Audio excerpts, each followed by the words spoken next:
She had collected the same Social Security check on the same day, in the same way, for 14 years straight. Then one morning, it just wasn't there. No call, no letter, no warning. Just an empty space in her bank account where her federal money was supposed to be. And the worst part? She hadn't done anything wrong. She hadn't missed a payment, hadn't broken a single rule. She had only missed one quiet change to the way Social Security pays you in 2026, a change that never made the evening news. By the time most people find out what happened, the damage is already done. So stay with me for the next few minutes, because Social Security just changed 3 rules about how your money actually reaches you, your direct deposit, and every one of them can either protect your check or quietly put it at risk. By the time we are done here, you are going to know exactly what changed, why some seniors are getting caught completely off guard, and the precise steps that keep your payments safe, on time, and out of the wrong hands. For more than 15 years, I have sat across the table from families protecting their homes, their savings, and the money the government already owes them.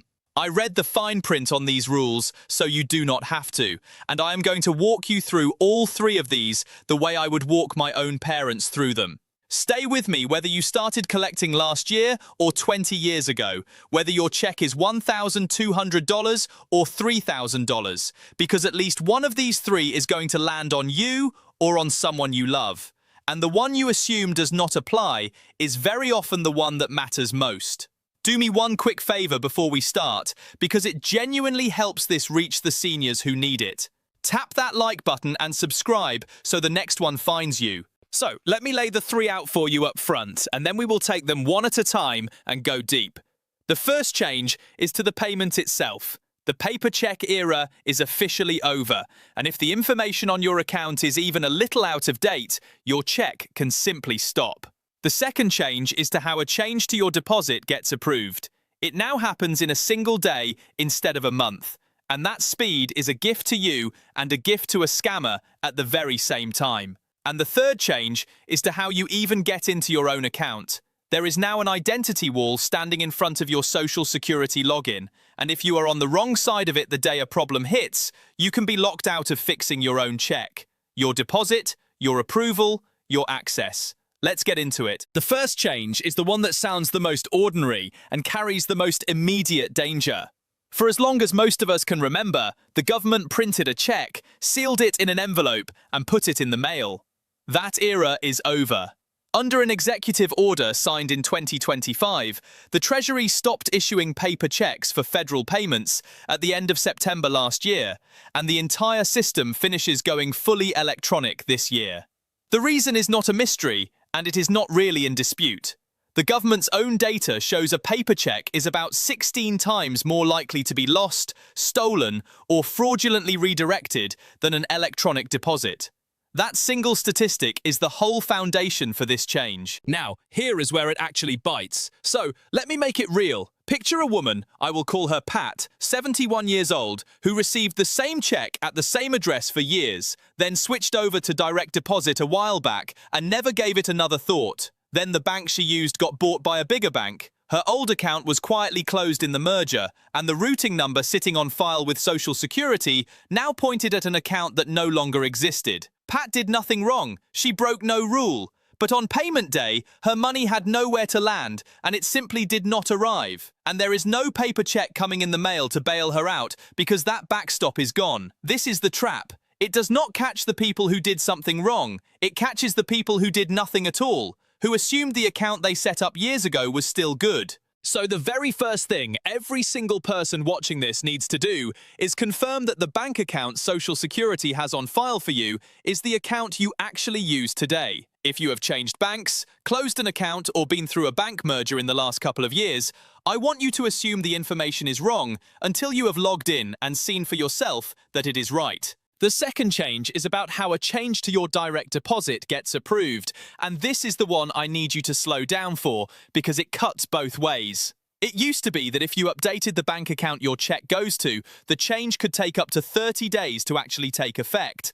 That is over. Social Security now runs your new account information through a Treasury verification service that checks the bank almost instantly, and a change can go through in as little as one business day. On the surface, that sounds like nothing but good news. Your money moves faster, mistakes get fixed faster.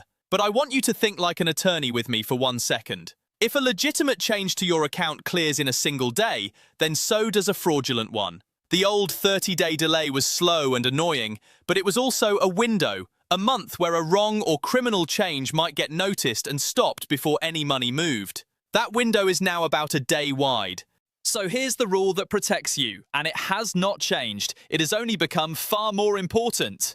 Social Security verifies your account through the mail. They do not call you, they do not text you, and they do not email you asking for your routing number or your account number to protect your payment. The phone is where the fraud lives. Their own investigators describe the scam in 4 simple steps, and once you hear it, you will recognize it instantly. First, the caller pretends to be someone official from the agency. Second, they invent a problem. Your benefit is suspended. Your account was flagged. There is an urgent review. Third, they apply pressure, usually a tight deadline, 24 or 48 hours. Act now or lose your check. And fourth comes the ask. Your account number, your social security number, a verification code. Every version of this fraud follows that exact path. If you are ever in a conversation that walks down those 4 steps, you are not talking to the government and you hang up. You reach out to them on a number you already have. They do not reach out to you for that. And while we are on the subject of money the system will not simply hand you, so many of you have asked me to put the property tax breaks, the social security traps, and the bank protection moves I cover on this channel, all in one place with the exact steps so you are not digging through confusing government websites for hours trying to find what applies to you. So I did. It is called the Senior Money Playbook. It is written in plain English for people over 65, and the link is right down in the description if you want it. Now stay with me because the third change is the one almost nobody is talking about, and it is the one that quietly traps the people who are not ready for it. The third change is to how you get into your own social security account, and it is the one that sneaks up on people. For years, you logged in with a username and a password you set up a long time ago, and you never thought about it. Those old logins are dead. To get into your account on the Social Security website today, and to change your direct deposit online, you now have to verify your identity through one of 2 approved systems, login.gov or id.me. If you never made that switch, your old username simply stopped working. And here is the real problem with that. The day you actually need to get into your account in a hurry, the day a payment is late or something looks wrong, and every hour matters, is the worst possible day to discover you are locked out and now have to complete a brand new identity verification process from scratch. So please do not wait for the emergency. Set up your secure login now, today, while everything is calm and nothing is wrong. So the door is already open if you ever have to walk through it fast. And if doing all of that online feels like too much, you can verify your identity in person at a social security office. But again, you want that done before you need it, not in the middle of a crisis. So, let me hand you the simple protocol, the very same one I would give my own parents. Just 5 steps and you are protected. 1. Confirm the bank account on file with Social Security is the one you actually use today, especially if you have switched banks or been through a merger. 2. Set up your secure login through login.gov or id.me now, before you ever need it. 3. Know your payment date and write it down because the new schedule can shift your deposit by a day or 2, and knowing the real date keeps a normal delay from feeling like an emergency. 4. If your deposit is late, give it 3 full business days before you do anything, because most delays in this new system clear on their own, and rushing in a panic is exactly the moment a scammer is waiting to catch you. And 5. If you ever need to call Social Security, use only the number printed on a document you already have in your hands. Never a number a caller gives you, and never a number from a random search result that could be a spoofed fake listing. And here is one last habit that quietly takes away most of a scammer's power before they ever get to use it. If you have a spouse, an adult child, or a friend who helps you with your bills, tell them which bank your check goes into, and agree together that if either one of you ever gets a call claiming to be from Social Security, you talk to each other first before anyone does anything. That one simple agreement shuts the door on the most common version of this fraud before it can even start. Because here is the truth sitting underneath all three of these changes. The paper safety net is gone. Your money now moves faster than it ever has, and the system quietly assumes that you are going to protect yourself. So the senior who checks their account on payment day and does not see the deposit yet is not panicking because they know exactly what changed, exactly how long to wait, and exactly what to do if something feels wrong. That is the whole difference between that morning being a crisis and it being just another quiet morning at the kitchen table. Confirm the account, set up the login, know your date. The system is not going to protect your check for you. You are. This is general education, not legal or financial advice for your specific situation. So, confirm your own details directly with Social Security before you act on anything.